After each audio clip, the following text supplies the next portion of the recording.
वालेकुम नाज़रीन, इस वक्त हम जो है वो जोहर टाउन के बाहर मौजूद हैं। जैसा कि सुहेल फरीदी साहब इस वक्त शाह महमूद कुरैशी साहब के घर में उनकी आमद हुई, उसके बाद चौधरी एजाज साहब के घर जाना है और दीगर रहनुमाओं से मुलाकातों के बाद जो है वो 2 बजे इंशाल्लाह high court Lahore high court के अंदर कन्वेंशन है ISF का, वहाँ में मौजूद होंगे।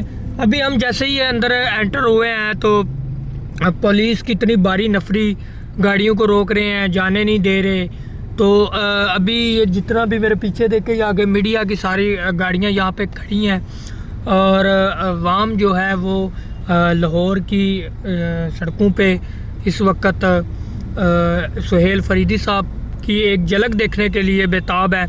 यहाँ पे अगर आपको दिखाएं तो इस वक्त जो है अभी कन्वेंशन जो होने जा रहा है लाहौर हाई कोर्ट के अंदर, उसकी तैयारियां भी मुकम्मल हैं। तो हाँ, हम भी इंशाल्लाह सुहेल फरीदी साहब के साथ हैं, गुजरात की टीम भी साथ है, सराय आलमगीर से NA 62 की टीम, इरफान भट्ट साहब की टीम भी जो है वो मौजूद है लाहौर में सुहेल फरीदी साहब के साथ। जलापुर जट्टा से टीम जो है वो हल्का NA 63 की मौजूद है और दीगर भी जो है वो लाहौर से भी लोग जो हैं वो मौजूद है, रहनुमा मौजूद है।